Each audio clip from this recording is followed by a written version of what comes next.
بسم اللہ الرحمن الرحیم. جنت کے پتے ایپیسوڈ 6 بائے نمرا احمد.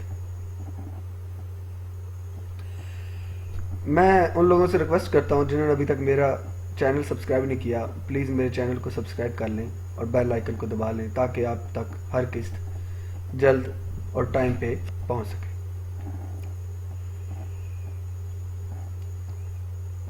حیا، اس بندے کو دیکھو، جیسے یہ کارڈ ڈال رہا ہے ویسے ہی ڈالو. ڈی جے نے اسے کونی ماری تو حیا نے پلٹ کر دیکھا. چوتھے بوتھ پر ایک شخص اس کی طرف پشت کیے اپنا کارڈ ڈال رہا تھا. ڈی جے کا ہاتھ تھامے حیا کو دکھائی نہیں دے رہا تھا کہ وہ کون سا طریقہ استعمال کر رہا ہے، وہ ڈی جے کا ہاتھ تھامے اس کے سر پر جا پہنچی. وہ ریسیور کان سے لگائے نمبر ملا رہا تھا. پلیز ہمیں یہ کارڈ ڈال دیں، میں اسے ڈال نہیں پا رہی. حیا نے کارڈ اس کی طرف بڑھایا اور چونک کر پلٹا. وہ سیاہ رنگت، گھنگریالے بالوں اور اونچے قد کا نسلاً حبشی معلوم ہوتا تھا. اس نے ایک ہاتھ سے کارڈ لیتے ہوئے ان دونوں لڑکیوں پہ نگاہ ڈالی. ایک سیاہ لمبے بالوں اور بڑی آنکھوں والی خوبصورت سی لڑکی جو جیکٹ کی جیبوں میں ہاتھ ڈالے کھڑی تھی. دوسرے بڑے چشمے اور ڈھیلی پونی والی لڑکی جس نے سویٹر طے کر کے بازو پہ ڈال رکھا تھا. دونوں منتظر سی سے دیکھ رہی تھی. اچھا، میں ذرا بات کر لوں پھر. اسے شاید کان سے لگے ریسیور میں کوئی آواز سنائی دی تھی. تب ہی رخ موڑ گیا.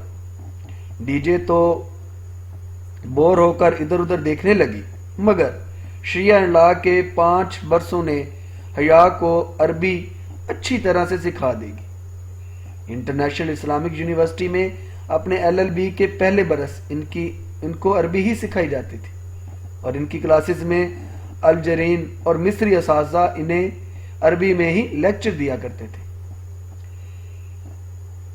میں استنبول آ رہا ہوں، وہ اب رخ پھیرتے قدرے پریشانی سے کہہ رہا تھا. ہاں، شام تک گھر پہنچ جاؤں گا. تم نے حارث کو ڈاکٹر کو دکھایا؟ اچھا، کیا کہتا ہے ڈاکٹر؟ کر دوں گا پیسوں کا انتظام، کہا جو ہے. بار بار ایک ہی بات مت دہرایا کرو. جاہل عورت. تیش سے اس کی دبی دبی سی آواز بلند ہوئی. ہاں، میری عبد الرحمان سے بات ہو گئی تھی. اس کے کام کے لیے خوار ہو رہا ہوں، مگر وہ زیادہ رقم نہیں دے گا. ایک جگہ اور بات بھی کی ہے. اس نے رک کر کچھ سنا اور پھر مزید جھنجھلاہٹ سے بولا. اچھا، فون رکھ رہا ہوں. مرحبا. اس نے کھٹاک سے فون رکھا اور ان کی طرف پلٹا. Sorry girls. بامشکل چہرے پر بشاشت لاتے ہوئے وہ اب ان کا کارڈ لگانے لگا. پہلی ہی کوشش کامیاب ہو گئی. وہ شاید کارڈ کو الٹا پکڑ کر ڈال رہی تھی. لیجئے. سیاہ فام نے ریسیور ان کی طرف بڑھایا، پھر ان سے ہٹ کر دور چلا گیا. بس 1 منٹ کی کال کریں گے. حیا نے نمبر ملاتے ہوئے ڈی جے کو تنبیہ کی. سلمان صاحب نے پہلی ہی گھنٹی پر فون اٹھا لیا. وہ چپ ہوئی کہ نہیں؟ توبہ، کتنی روتی ہے. جی ابا جی. وہ چپ ہو گئی ہے اور پھر جلدی جلدی اپنی خیریت بتا کر فون بند کر دیا. ڈی جے نے بھی بامشکل 1 ہی منٹ گھر بات کی. بعد میں بقیہ رقم دیکھی تو بامشکل 1 یورو استعمال ہوا. باقی 4 یورو کا بیلنس ابھی موجود تھا. دونوں اپنی اجلت کنجوسی پہ خوب پچھتائیں کہ اب ابوظہبی سے نکل کر تو یہ کارڈ کسی کام کا نہیں ہے. حیا نے اپنے گولڈن پاؤچ میں اسے ڈال لیا. اب انہیں اپنا سامان لینا تھا اور وہاں بہت سارے ٹائرز چل رہے تھے. ہر ٹائر پر بیگز اور سوٹ کیس قطار میں رکھے چلے آ رہے تھے. انہیں قطعاً علم نہیں تھا کہ اپنے بیگز کہاں تلاش کریں. وہ دونوں بد حواس سی ایک ٹائر سے دوسرے ٹائر کی طرف بھاگنے لگیں. ڈی جے کا تھوڑی دیر میں ہی سانس پھول گیا. کبھی حیا کو ایک جگہ سے اپنے سیاہ سوٹ کیس کا گمان گزرتا تو وہ ڈی جے کا ہاتھ کھینچ کر ادھر بھاگتی، مگر قریب سے دیکھنے پہ کسی اور کا ہی بیگ نکلتا. تو کبھی ڈی جے اپنے بورے تھیلے کی پہچان کر چلے آتے ہوئے ایک طرف دوڑتی، مگر اس پر کسی اور کا نام درج ہوتا. حیا بتاؤ اب بیگز کہاں سے ڈھونڈے؟ ڈی جے نے پریشانی سے اسے دیکھا۔ اس کی سانس تھوکنے کی طرح چل رہی تھی۔ حیا نے بامشکل تھوک نگلی اور چہرے پر آتے بال کانوں کے پیچھے اڑ سے اب سچ بولنے کا وقت تھا۔ ڈی جے مجھے سچ میں نہیں سمجھ آ رہی، میں آج زندگی میں پہلی دفعہ جہاز میں بیٹھ رہی ہوں۔ ڈی جے نے چند لمحے اس کا چہرہ دیکھا، پھر اپنی ہتھیلی اس کے سامنے پھیلائی۔ ہاتھ مارو، میں بھی آج پہلی دفعہ جہاز میں بیٹھی۔ حیا نے زور سے اس کے ہاتھ پہ ہاتھ مارا اور دونوں ہنس پڑی۔ کافی دیر بعد ان کو ٹائرز کی لسٹ نظر آئی جس پر ہر فلائٹ کے مخصوص ٹائر کا نمبر درج تھا۔ فہرست دیکھ کر 2 منٹ میں ہی اپنا مطلوبہ ٹائر مل گیا اور سامان لے کر حیا اتنی تھک گئی تھی کہ ڈی جے نے وہیں ایک جگہ چمکتے فرش پہ بیٹھنے کو کہا تو اپنا سارا نخرہ اور غرور بلائے طاق رکھ کر ادھر زمین پر ہی بیٹھ گئی۔ اپنے بیگز کے ساتھ وہ دونوں اب مزے سے فرش پر بیٹھے ہر آتے جاتے کو دیکھ رہی تھی۔ ارد گرد مہذب نفس لوگ حیرت سے ان کو دیکھتے ہوئے گزر رہے تھے۔ ٹرمینل 1 سے جو پرواز ان کو ملی اس میں بھی عثمان شبیر ساتھ ہی تھے۔ اپنی داستان حیات فراموش کر کے وہ اب ان کی طرف متوجہ ہوئے اور ان کا انٹرویو کرنے لگے۔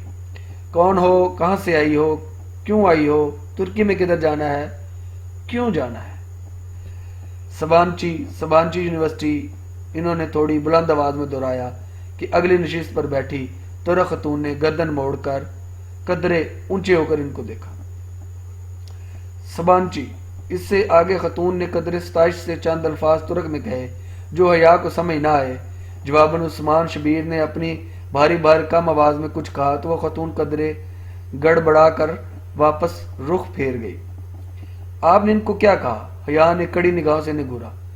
کچھ نہیں، تم بتاؤ، یہ پاکستان میں والدین اتنے آزاد خیال کب سے ہو گئے کہ جوان بچیوں کو اکیلے ترکی بھیج دیے؟ اکیلے نہیں، ہم پورا گروپ ہیں، ہم 2 اسٹوڈنٹس ہیں اور باقی فیکلٹی ممبران جو 2 روز قبل روانہ ہو چکے ہیں، مگر انہوں نے جیسے سنا ہی نہیں۔ خیر، اب اکیلی جا ہی رہی ہو تو خیال رکھنا۔ اور پھر ان کا واز شروع ہو گیا۔ نماز پڑھا کرو، قرآن پڑھا کرو، پردہ کیا کرو، سچ بولا کرو، اللہ سے ڈرو۔ غرض ہر وہ بات جو اپنے بیٹے کی تربیت کے وقت انہیں بھول گئی تھی اب اچانک یاد آ گئی۔ حیا نے قدرے جھنجھلا کر رخ پھیر لیا۔ دوپہر 2 بجے، گھڑی کے اس پار، نیچے، بہت نیچے، وہ پرفسوں منظر پھیلنے لگا، مرمرا کا سمندر، اوپر بادل اور برف، یوں جیسے نیلی چادر پہ سفید روئی کے گالے تیر رہے ہوں۔ وہ اس منظر کے سحر میں کھوتی چلی گئی۔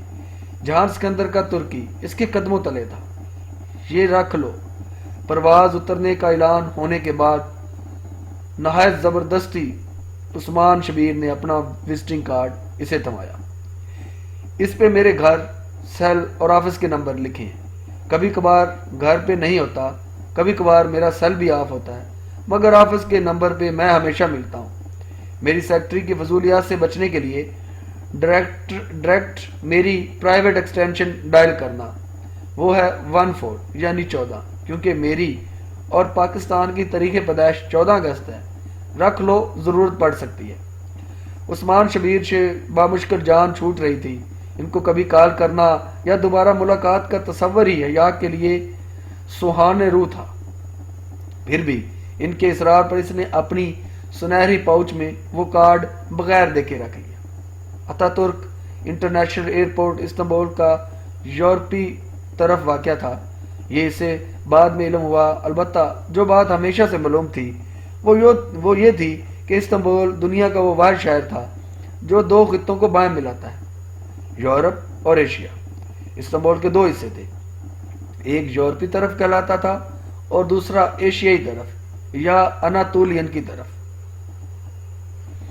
وہ دونوں جب اپنے سامان کی ٹرالیاں دھکیلتے آگے آئیں تو رومی فورم کے ارکان ان کو مل گئے جو انہیں لینے آئے ہوئے تھے۔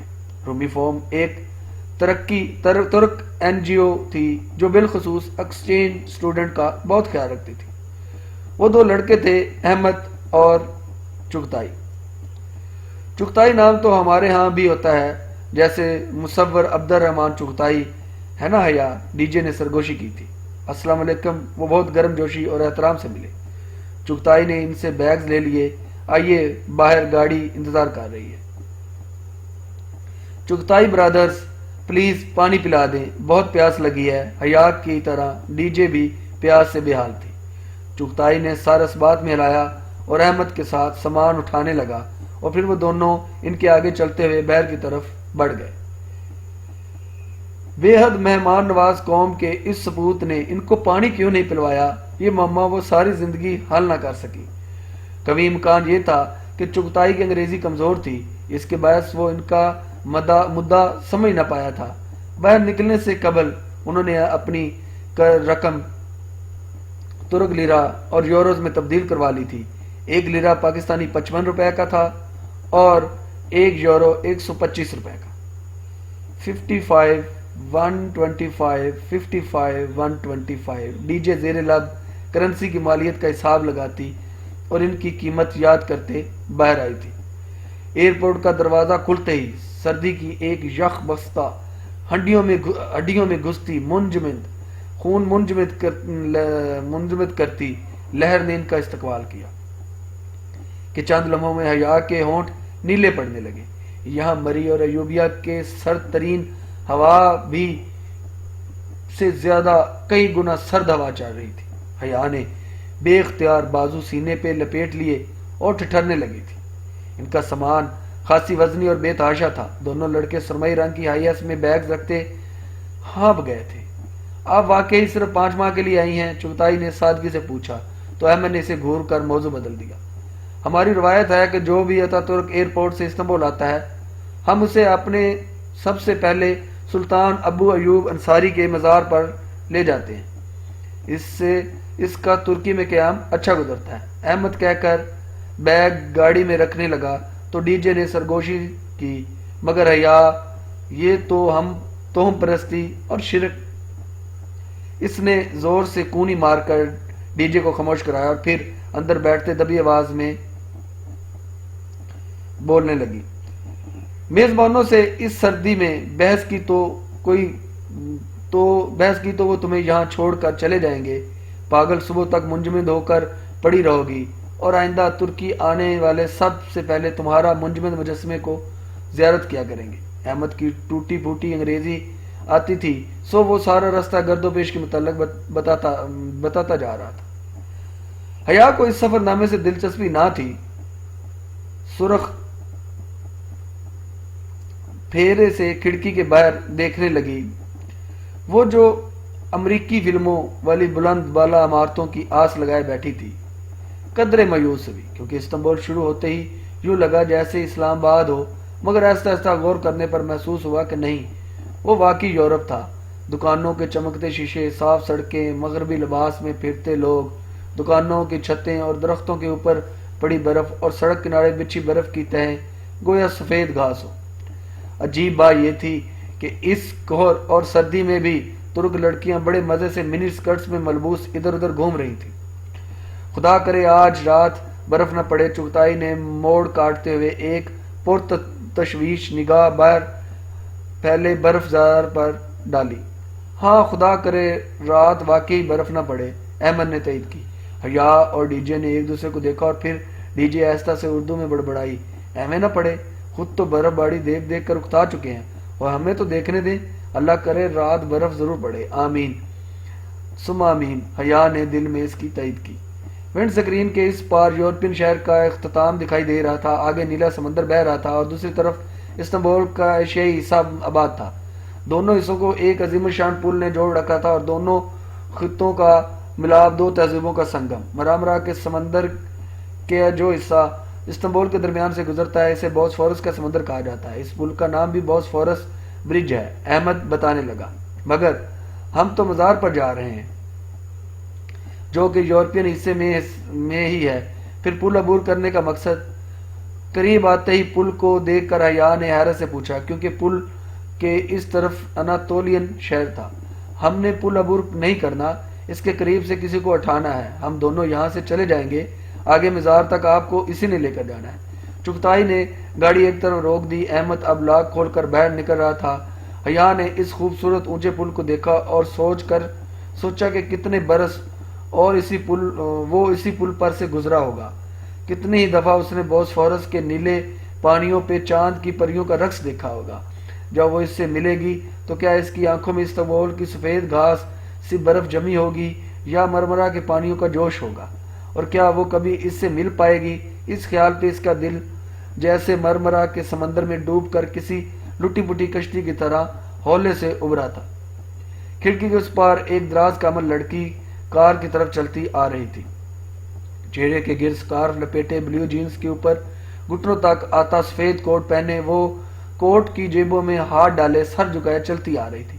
اس کی رنگت استنبول کے سورج کی طرح سنہری اور آنکھیں بوجھل اور بادلوں کی مانند سرمئی تھی۔ وہ لڑکی ان دونوں ترک لڑکیوں کے پاس پہنچی اور مسکراتے ہوئے چغتائی کے ہاتھ سے چابی لی۔ رحمت پیچھے کھڑی حیاس کی جانب اشارہ کر کے کچھ کہنے لگا اور وہ لڑکی اپنی نرم مسکراہٹ کے ساتھ سر ہلاتی سنتی گئی اور پھر وہ دونوں چلے گئے۔ وہ لڑکی کار کی طرف آئی، دروازہ کھولا اور ڈرائیونگ سیٹ پر بیٹھ کر گردن پیچھے گھمائی۔ السلام علیکم۔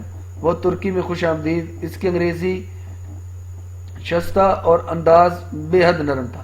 حیا نے محسوس کیا کہ ترک السلام علیکم کی بجائے السلام علیکم کہتے ہیں۔ وعلیکم السلام۔ حیا نے اس کا بڑا ہاتھ تھاما تو اسے لگا اس نے اتنا نرم ہاتھ کبھی نہیں چھوا۔ وہ باہر نہیں، گویا کوئی مکھن کا ٹکڑا تھا۔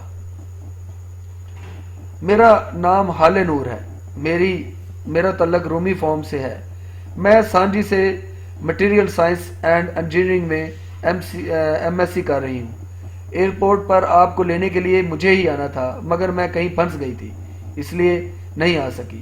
بہت معذرت۔ اس نے کار واپس موڑ دی تھی۔ حیا سلمان، ختیجہ رانا، ان کے تعارف کو حال نور نے اپنی مخصوص مسکراہٹ کے ساتھ سنا اور سر اسباد میں ہلایا۔ وہ واقعی نور کا حالہ تھی، دھلی ہوئی چاندنی۔ اب ہم انصاری محلے جا رہے ہیں، وہ سٹیئرنگ وہیل گھماتے ہوئے کہہ رہی تھی۔ محلہ؟ اردو والا محلہ؟ حیا ڈی جے نے دھیرے سے سرگوشی کی۔ شاید تب ہی تو کہتے ہیں کہ اردو ترک سے نکلی ہے۔ تم نے میٹرک میں اردو زبان کے متعلق مضمون میں اس فکرے کا رٹا نہیں لگایا تھا کہ لفظ اردو ترک زبان سے نکلا ہے جس کے معنی لشکر کے ہیں۔ ڈی جے نے چہک کر فکرہ مکمل کیا۔ ایوب سلطان جامعہ کے بیرونی بازار کا نام ہے انصاری محلہ۔ بے حد رش، بہت سے لوگ اور ہر سو اڑتے چگتے کبوتر۔ وہ 3 لوگوں کے درمیان بامشکل راستہ بناتی مسجد کے ہاتھے تک پہنچی تھی۔ نماز سے فارغ ہو کر حیا نے دیکھا وہاں جامعہ کا نام ایوب سلطان کیمی لکھا تھا۔ اس نے سوچا کہ جامعہ میں جے کی جگہ سی لکھا ہوا ہے، جو کہ غلط لگ رہا تھا۔ ہماری زبان میں سی کو عربی کی جیم کی آواز سے پڑھا جاتا ہے۔ انصاری محلے کے رش سے گزرتے ہوئے اس کی حیرت پہ حالے نے بتایا۔ وہ مسکراتی ہوئی بڑے اعتماد سے اپنے سفید کوٹ کی جیبوں میں ہاتھ ڈالے چڑھ رہی تھی۔ اس کی بات پہ حیا بے اختیار چونکی۔ حیران کیوں ہو؟ حالے نے رک کر شاپر سے اپنے جوتے نکالتے ہوئے اسے دیکھا۔ وہاں مسجد میں داخلے کے وقت جوتے باہر رکھنے کی بجائے شاپر میں رکھنے اور ساتھ شاپر ہمہ وقت اٹھائے رکھنے کا رواج تھا۔ یعنی اگر کسی کا نام جہان ہو تو وہ ترکی ہجوں میں اسے کیسے لکھے گا؟ بلا ارادہ اس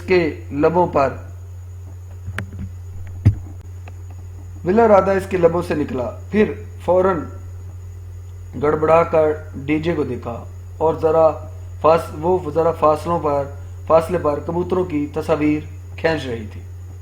اس نے نہیں سنا تھا۔ حالے شاپر ڈسٹ بن میں پھینک کر سیدھی ہوئی اور مسکرا کر ہجے کو بتایا، سیحان۔ اس نے خفیف سا سر جھٹکا۔ تب بھی وہ اسے فیس بک پہ نہیں ملا تھا۔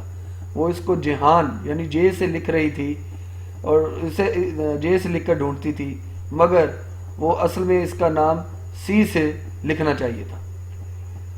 گلی صاف ستھری کشادہ تھی، دونوں طرف میں دکانوں کے دروازے کھلے تھے، آگے کرسیاں میزیں بچھی تھی، ارد گرد بہت سے اسٹال لگے تھے، سڑک کے کناروں پر کھلے عام کتے ٹہل رہے تھے، مگر وہ بھونکتے نہیں تھے۔ حیا کو بھوک لگ رہی تھی، اب وہ اس سفر نامے سے بور ہو چکی تھی۔ بمشکل وہ تینوں اس رش بڑے محلے سے نکلیں۔ ایکسچینج اسٹوڈنٹ پروگرام کو ان کا پہلا کھانا ایک ترک میزبان خاندان دیا کرتا ہے، اور ابھی ہم اس میزبان خاندان کے گھر جا رہے تھے۔ جب وہ کار میں باسفورس کے پل پر سے گزر رہی تھی تو حالے نے بتایا، کھانے کا سن کر اس پر چھائی بیزاریت ذرا کم ہو گئی۔ میزبان خاندان کا گھر استنبول کے ایک پوش علاقہ میں واقع تھا۔ کشادہ سڑک، خوبصورت بنگلوں کی قطاریں اور بنگلوں کے سامنے سبزے پہ جمی برف۔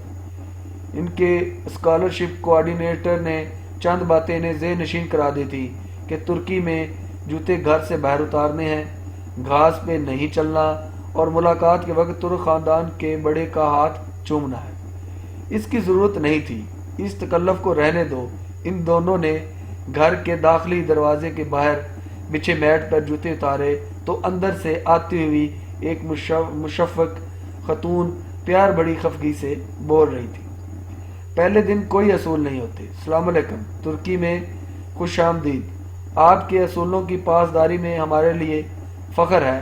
حیا نے مسکراتے ہوئے ان کا ہاتھ تھاما اور سر جھکا کر ان کے ہاتھ کی پشت کو لبوں سے لگایا۔ معمر خاتون مسز عبداللہ کا چہرہ خوشی سے دمک اٹھا۔ اندر آ جاؤ۔ وہ راستہ دینے کے لیے ایک طرف ہٹی۔ ان کے سرخ بالوں والی بیٹی آگے بڑھی اور کارپیٹ شوز حیا اور ڈی جے کے قدموں میں رکھے وہ ریشمی کپڑے سے بنے کوٹ شوز کی شکل کے جوتے تھے۔ دونوں نے جھک کر وہ جوتے پہنے اور اندر داخل ہوئی۔ اس ترک گھر کا فرش لکڑی کا بنا ہوا تھا۔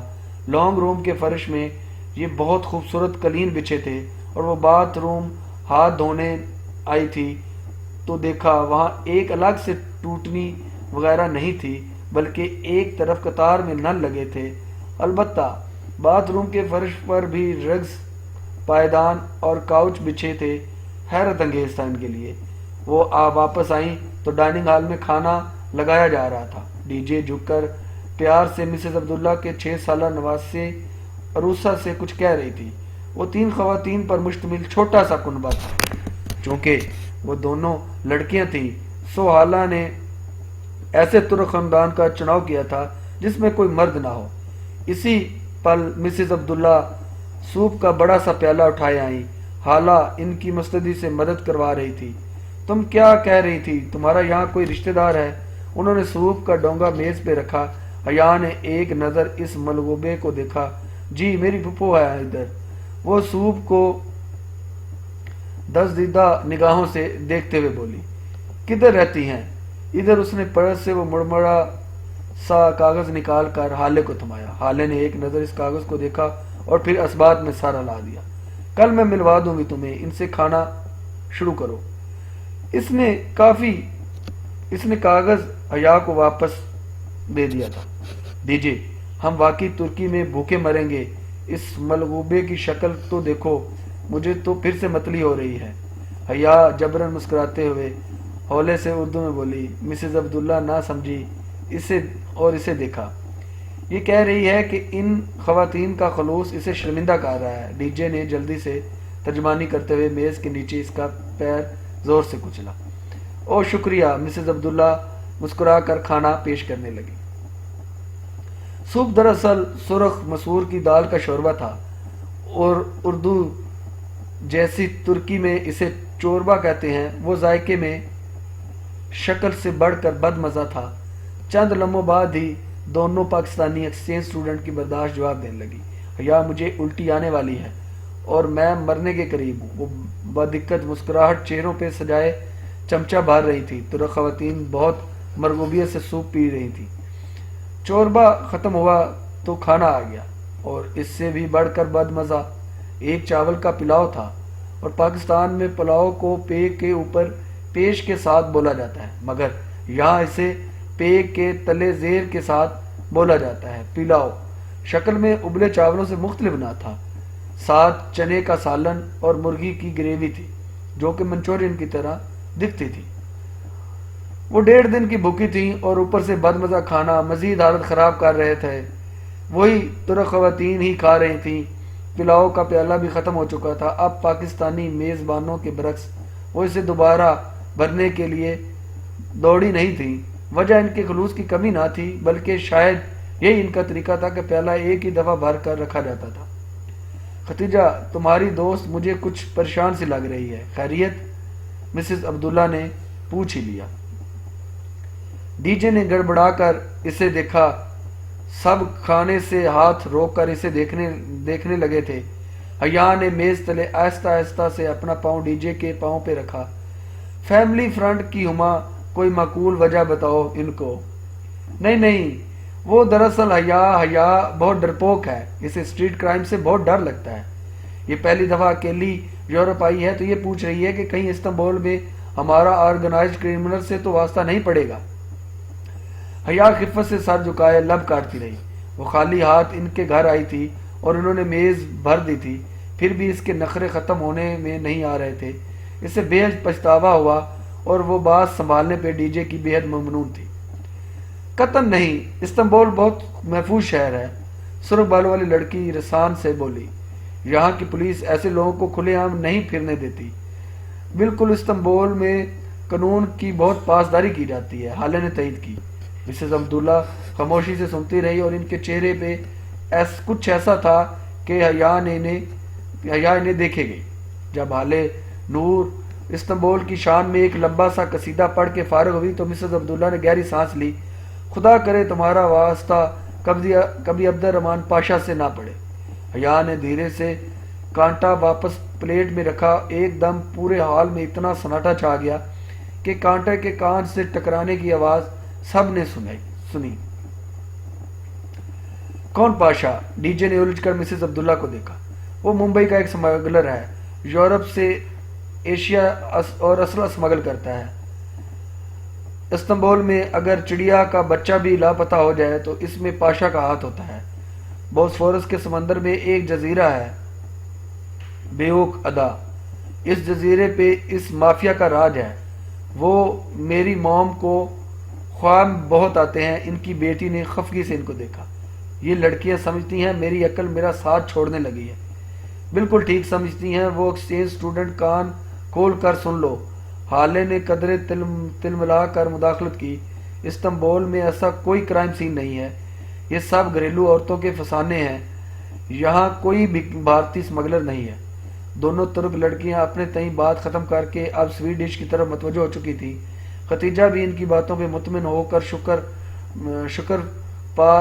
شکر پارے کھانے لگی تھی، مگر حیا کے حلق میں وہ بہت میٹھے سے شکر پارے کہیں اٹک سے گئے تھے۔ ابوظہبی انٹرنیشنل ایئرپورٹ پر اس نے ایک حبشی کے منہ سے پاشا کا نام سنا تھا۔ وہ نہایت مزمل سا اپنی بیوی سے عربی میں بات کر رہا تھا اور اپنے بیٹے کے علاج کا ذکر، مگر ہو سکتا ہے کہ وہ کسی اور پاشا کا ذکر کر رہا ہو اور واقعی ترک گھریلو عورتوں کے افسانوں کے مرکز پاشا کا کوئی وجود نہ ہو۔ الوداعی لمحات میں جب باقی سب آگے نکل چکے تو مسز عبداللہ نے دھیرے سے حیا کے قریب سرگوشی کی۔ یہ لڑکیاں استنبول کی برائی نہیں سن سکتی۔ تمہیں اس لیے بتایا کہ اگر تم کرائم سے ڈرتی ہو اور خوبصورت بھی ہو، اور خوبصورت لڑکیوں پر عموماً ایسے لوگ نظر رکھتے ہیں۔ حیا نے چونک کر انہیں دیکھا اور ان کی جھڑیاں زدہ چہرے پہ سچائی بکھری تھی۔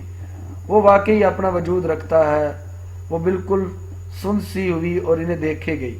کیا افواہوں کا خوف مجسم صورت میں ان کے سامنے آ گیا تھا، یا ان کی عقل واقعی ان کا ساتھ چھوڑ رہی تھی؟ شام کے سائے گہرے پڑ رہے تھے جب وہ سبانچی یونیورسٹی پہنچی۔ سبانچی عمرہ کی جامعہ تھی۔ وہاں 4 ماہ کی ایک سیمیسٹر کی فیس بھی $10,000 سے کم نہ تھی۔ شہر سے دور مضافات میں واقع وہ قدرے گلائی میں تعمیر کردہ عمارت بہت پرسکون دکھتی تھی۔ چونکہ وہ جگہ استنبول شہر سے قریباً 45 منٹ کے فاصلے پر تھی، اس لیے سمانچی میں ڈے اسکالرز نہیں ہوتے تھے۔ اس کی تمام طلباء و طالبات باشمول حال نور جیسے لوگوں کے جن کے گھر استنبول میں تھے ہاسٹل میں ہی رہائش پذیر تھے۔ یونیورسٹی کی عمارت سے دور برف سے ڈھکے میدانوں میں ایک جگہ تھوڑے تھوڑے فاصلے پہ اونچی عمارتیں کھڑی تھیں اور ان کے رہائشی ڈورم بلاکس تھے۔ انگریزی حرف ایل کی صورت کھڑی تین منزلہ عمارتیں جن کے کمروں کے آگے بالکونیاں بنی تھیں۔ 6 کمرے ایل کی ایک لکیر پہ تھے اور 6 دوسری لکیر پر تھے۔ تمہارا کمرہ دوسری منزل پر ہے، حالے نے اس کا سامان گاڑی سے نکالتے ہوئے بتایا۔ حیا اور ڈی جے دوسرا بیگ گھسیٹ کر لا رہی تھی۔ ایل کی شکل کا ڈورم بلاک جس کو حالے B1 کہہ رہی تھی کہ باہر گلائی میں چکر کھاتی سیڑھیاں کھلے آسمان تلے بنی تھیں جو اوپر تک لے جاتی تھیں۔ لوہے کی ان سیڑھیوں کے ہر 2 زینے کے درمیان خلا تھا اور زینوں پر برف کی موٹی تہ تھی۔ ذرا سا پاؤں پھسلے اور آپ کی ٹانگ اس گیب میں سے نکل نیچے پھسل جائے تو وہ تینوں گر پڑتی۔ بامشکل حیا کا سامان اوپر لائیں۔ کمرہ تو اچھا ہے، ہم یہاں رہیں گے۔ حیا نے حالے کی تھمائی چابی سے اپنی ڈورمیٹری کا دروازہ دھکیلا تو بے اختیار لبوں سے نکلا، ہم نہیں، صرف تم، کیونکہ ختیجہ کا بلاک B2 ہے، وہ جو سامنے ہے۔ اس نے انگلی سے دور برفیلے میدان میں بنی عمارت کی جانب اشارہ کیا۔ کیا مطلب، میں ادھر اکیلی؟ وہ دنگ رہ گئی۔ بعد میں تم بدلوا سکتی ہو، ڈورم آفیسر سے کہہ کر، ابھی تم آرام کرو۔ کمرے میں 4 سٹوڈنٹس ہوتے ہیں، ہر سٹوڈنٹس کی ٹیلی فون ایکسٹینشن اس کے میز پر ہوتی ہے۔ آج کل چھٹیاں ہیں، اکثر طالب علم اپنے گھر گئے ہوئے ہیں۔ تمہارا کمرہ خالی ہے مگر تم جا کر اپنے بیڈ پر ہی سونا۔ تڑک لڑکیوں کے بستر پہ کوئی سو جائے تو وہ بہت برا مانتی ہیں۔ کوئی مسئلہ ہو تو ڈورم بلاک B4 میں ہے۔ اوکے، مسکرا کر وہ بولی۔ حیا نے سر ہلا دیا۔ ڈی جے نے بے چارگی سے اسے دیکھا اور حالے کے ہمراہ سیڑھیاں اترنے لگی۔ حالے سنو، اس عمارت کے پیچھے کیا ہے؟ کسی خیال کے تحت اس نے پکارا۔ حالے مسکرا کر پلٹی اور بولی، جنگل۔ پھر وہ دونوں زینے اتر گئی۔ حیا ایک جھنجھڑی لے کر پلٹی اور اندر کمرے میں قدم رکھا۔ کمرہ خوبصورتی سے آراستہ تھا، ہر دیوار کے ساتھ ایک ڈبل سٹوری بنک رکھا تھا۔ عموماً ایسے بنکس میں نیچے ایک بیڈ اور اوپر بھی ایک بیڈ ہوتا تھا، مگر اس میں نیچے بڑی سی رائٹنگ ٹیبل بنی تھی۔ اس کے ساتھ ہی لکڑی کی سیڑھی اور اوپر جاتی جہاں ایک آرام دہ بیڈ تھا۔ میز پہ ایک ٹیلی فون رکھا تھا اور چاروں بنکس کو دیکھتی اپنے نام کی میز کی کرسی کھینچ کر نڈال سے بیٹھ گئی۔ غیر ملک، غیر خطہ، غیر جگہ، تنہا کمرہ جس کے پیچھے جنگل تھا، اسے جانے کیوں بے چینی ہونے لگی اور وہ فریش ہونے کے لیے اٹھی، دروازے کی طرف بڑھی تاکہ باہر کہیں باتھ روم ڈھونڈے۔ ابھی اس نے دروازے کھولے ہی تھا کہ دو کمرے چھوڑ کر ایک کمرے کا دروازہ کھلا اور اس میں ایک لڑکا بیگ اٹھائے نکلا۔ اس نے جلدی سے دروازہ بند کر لیا۔ گنز ہاسٹل میں لڑکا، اگر پاکستان میں ہوتی تو یقیناً یہی سوچتی، مگر یہ بات تو سبانچی کے پراسپیکٹس میں پڑ چکی تھی کہ وہ مخلوط ہاسٹل تھا، البتہ ایک کمرے کے اندر صرف ایک صنف والے افراد ہی رہ سکتے تھے۔ وہ بد دل سی ہو کے واپس کرسی پر آ بیٹھی۔ سامنے والی دیوار پر ایک سفید اور سیاہ تصویر آویزاں تھی۔ پینسل سے بنایا گیا وہ خاکہ ایک کلاڑے کا تھا جس کے پھل سے خون کی بوندیں گر رہی تھی۔ خاکہ بے رنگ تھا مگر خون کے قطروں کی بے حد شوخ سرخ رنگ سے بنایا گیا تھا۔ اس نے جھنجھڑی لے کر دوسری دیوار کو دیکھا، وہاں ایک لڑکی کے چہرے کا بے رنگ پینسل سے بنا خاکہ ٹنگا ہوا تھا۔ وہ تکلیف کی شدت سے آنکھیں میچے ہوئی تھی اور اس کی گردن پہ چھری چل رہی تھی۔ وہ اس سے بھڑکیلے سرخ خون کے قطرے ٹپک رہے تھے۔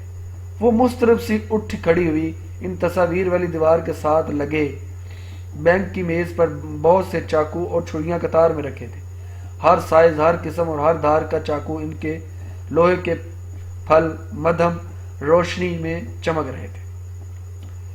کوریڈور میں بہت اندھیرا تھا، دور نیچے برف سے ڈھکے میدان دکھائی دے رہے تھے۔ وہ تیزی سے سیڑھیوں کی جانب بڑھی۔ جیسے ہی اس نے اپنے پہلے زینے پہ قدم رکھا، اوپر چھت پر لگا بلب ایک دم جل اٹھا۔ وہ ٹھٹک کر رہ گئی، گردن گھمائی اور کوریڈور خالی تھا۔ وہاں کوئی نہیں تھا۔ پھر بلب کس نے جلایا؟ اس کی گردن پشت کے بال کھڑے ہونے لگے، دھڑکتے دل کے ساتھ وہ پلٹی اور زینہ اترنے لگی۔ تبھی ایک دم ٹھا کی آواز کے ساتھ اوپر کوئی دروازہ بند ہوا۔ اس نے پتھر بن جانے کے خوف سے پیچھے مڑ کر نہیں دیکھا، تیزی سے سیڑھیاں پھلانگتے چلی گئی۔ آخری زینے سے اتر کر اس نے جیسے ہی برف زار پہ قدم رکھا اور اوپر بالکونی میں جلتا بلب بجھ گیا۔ باہر زور شور سے برف گر رہی تھی، تازی برف سے اس کے قدم پھسلنے لگے تھے۔ سفید گالے اس کے بالوں اور جیکٹ پر آ ٹھہرے تھے۔ گرتے پڑتے ڈی جے کے بلاک B2 کی طرف بڑھ رہی تھی۔ اسے پہلی دفعہ اپنی مانگی گئی کسی دعا پہ پچھتاوا ہوا تھا، کاش آج یہ برف نہ پڑتی۔ B2 کی دوسری منزل کی بالکونی میں وہ دم لینے کو رکی۔ اسے منزل یاد تھی مگر کمرے کا نمبر بھول چکا تھا۔ اس نے ہونٹوں کے گرد ہاتھوں کے پیالہ بنا کر زور سے آواز دی، ڈی جے تم کہاں ہو ڈی جے ڈی جے۔ ایک دروازہ چھٹ سے کھلا اور کسی نے ہاتھ سے پکڑ کر اسے اندر کھینچا۔ اگر تم 2 منٹ تاخیر کرتی تو میں مر چکی ہوتی حیا۔ ڈی جے بھی اس کی طرح تنہا اور خوف زدہ لگ رہی تھی، مگر اس کے کمرے میں آ کر حیا کا سارا خوف اڑن چھو ہو چکا تھا۔ ڈرو مت، تمہارے لیے ہی تو میں آئی ہوں۔ مجھے پتا تھا تم اکیلی ڈر ہی رہی ہوگی، ورنہ میرا کیا ہے، میں تو کہیں بھی رہ لیتی۔ وہ لاپرواہی سے شانے چکا کر بولی، پھر بے اختیار جمائی روکی۔ خوف ختم ہوا تو نیند طاری ہونے لگی۔ مگر ڈی جے میں سوؤں گی کدھر؟ ان 3 خالی بیڈز پہ کانٹے بچھے ہوئے ہیں کیا؟ مگر حالے نے کہا تھا کہ ترک لڑکیاں، فی الحال یہاں نہ حالے ہے نہ ہی ترک لڑکیاں، مگر اللہ تو دیکھ رہا ہے۔ غیر ملک میں اس کا سویا ہوا خوف خدا جاگ اٹھا تھا۔ آج کی قسط کے لیے اتنا ہی، انشاءاللہ اگلی قسط کے ساتھ دوبارہ حاضر ہوں گے۔